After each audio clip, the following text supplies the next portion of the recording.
আলী সাহেব তেনাকে দিনার কিছু মন্তব্য স্বাধীনতা সংগ্রামী সম্বন্ধে কিছু গুরুত্বপূর্ণ বক্তব্য রাখার জন্য আহ্বান করছি।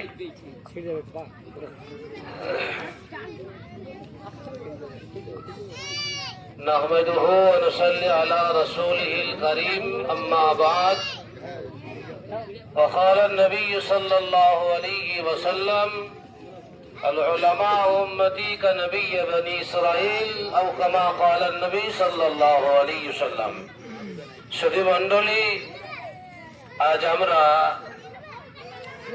1947 সালের পর থেকে আজ পর্যন্ত 80 বছর পূর্ণ হলো আমাদের ভারতবর্ষ স্বাধীন।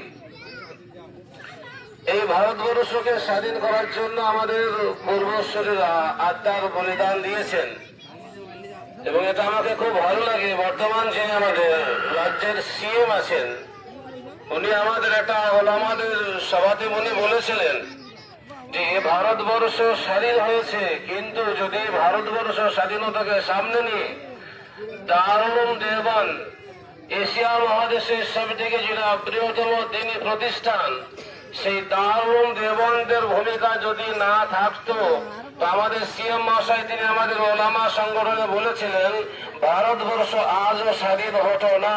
অতএব ভারতবর্ষ স্বাধীন হয়েছে সেটা হলো ওলামাদের অবদান।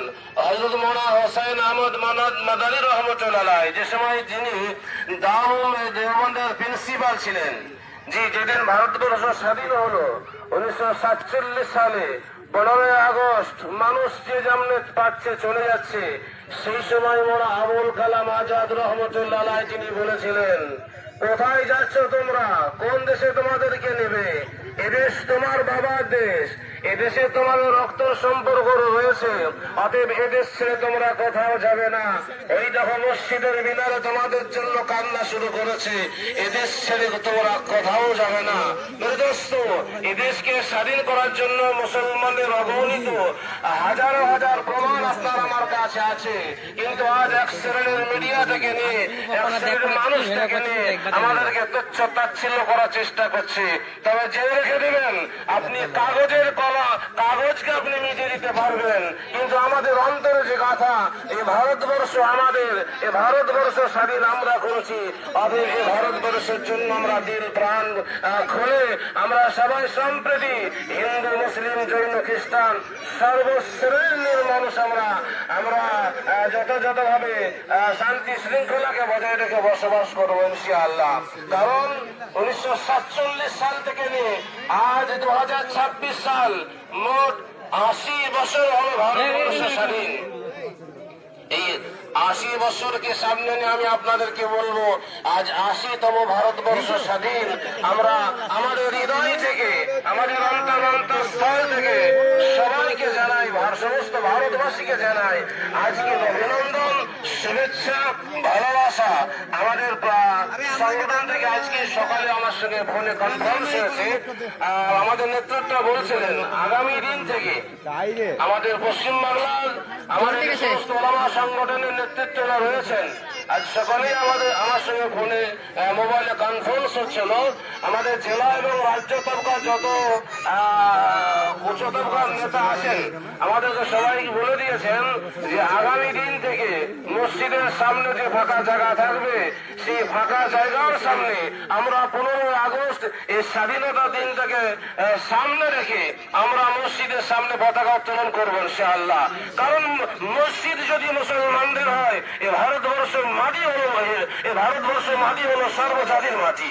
অতএব আমি আজকের এই প্রোগ্রাম যিনি করেছেন আমাদের এরা সব পেটের ছেলে, আমি তোমাদেরকে লাউদার হিসাবে কথা বলছি, বাবা মনে কিছু করবে না। আমি বলবো অন্তত এখানে মসজিদ কমিটি আমার বসে আছেন, মসজিদের সেক্রেটারি সাহেব বসে আছেন, মসজিদের আরো অন্যান্য কর্ণধার তিনারা বসে আছেন। আজকের যে প্রোগ্রামটা চলছে এই প্রোগ্রামটাকে আমি অন্তত বলবো মসজিদের একটা সামনে ছবি দিয়ে এবং মসজিদের নাম দিয়ে এবং আপনার এই মহল্লার নাম দিয়ে সোশ্যাল মিডিয়ায় ছাড়লে আমার মনে হয় খুব ভালো হতো।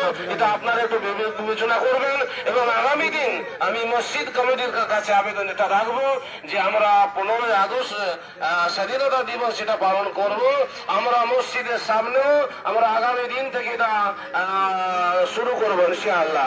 যাই হোক, কথা আমি আগে বাড়াচ্ছি না, আমি আরেক জায়গায় চলে যাব। আমার আরেক জায়গায় পতাকা উত্তোলনের দাওয়াত হয়েছে।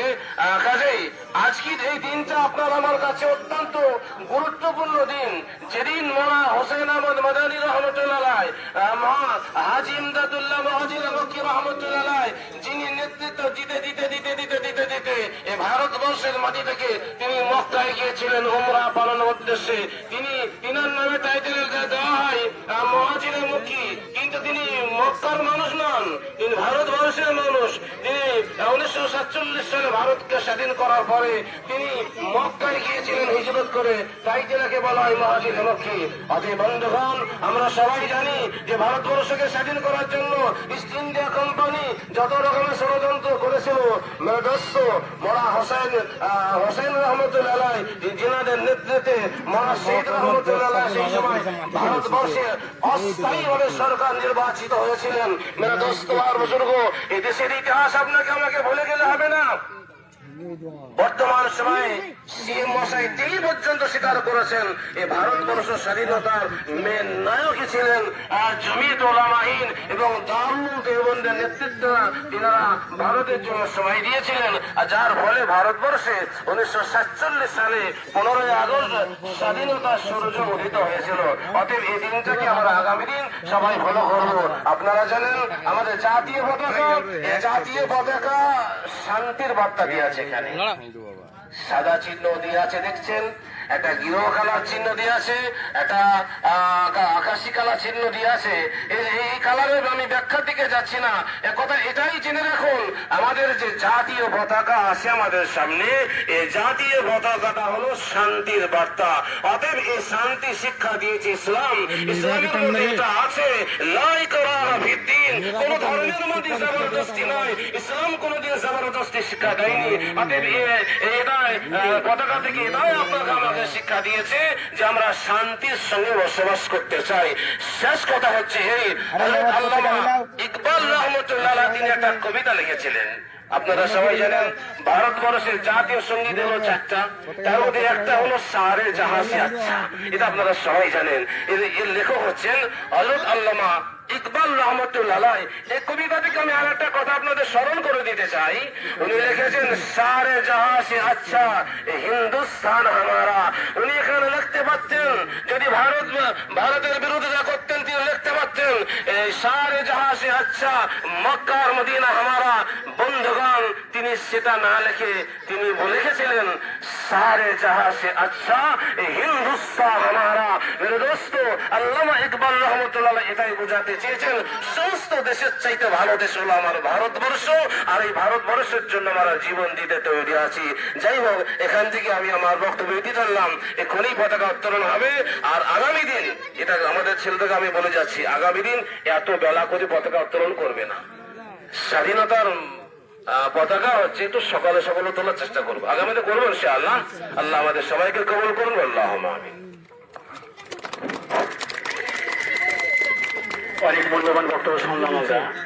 এরপরে আমাদের পতাকা উত্তোলন হবে।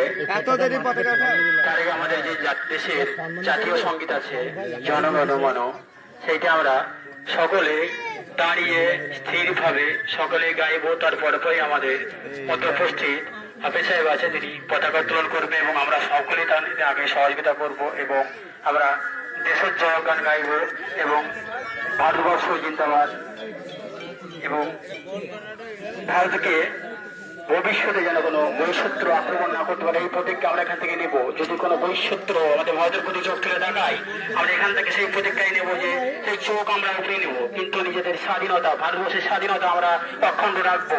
ভারতবর্ষ জিন্দাবাদ।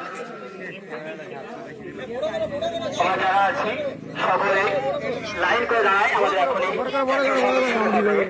সকলকে বলবো জাতীয় সঙ্গীত চলাকালীন কেউ বিশৃঙ্খলা করবে না, বাচ্চাদেরকে বলবো হাঁটাহাঁটি করবে না এবং চুপ করে আমরা ধরে নেবো। ঠিক আছে, এখন আমাদের জাতীয় সঙ্গীত শুরু হবে। জাতীয় সঙ্গীতের পরে আমাদের পতাকা উত্তোলন হবে। আশেপাশে যিনারাই আছেন সবাইকে আমরা এখানে আসার জন্য আহ্বান করছি। আমাদের এখনই জাতীয় পতাকা উত্তোলন হবে। আর যে সমস্ত বাচ্চারা বসে আছো তাদেরকে আমরা সিনিয়ররা বলবো একটু উঠে দাঁড়াও, কারণ আমাদের দেশের জাতীয় সঙ্গীত এটা শুধু জাতীয় সঙ্গীত না, এটা আমাদের অনেক গর্বের, অনেক ত্যাগ, অনেক তিতিক্ষার ফল। যে ত্যাগ তিতিক্ষা না থাকলে আমাদেরকে হয়তো ফিলিস্তিনের মতো হতে হতো। বাচ্চাদেরকে কি অবস্থা ফিলিস্তিনের আমরা জানি, কারণ তাদের স্বাধীনতা নাই। এই স্বাধীনতা এত মূল্যবান জিনিস, সেই স্বাধীনতাকে আমরা সম্মান দিয়ে এখানে দেশের জাতীয় সঙ্গীত গর্বের সাথে গাই।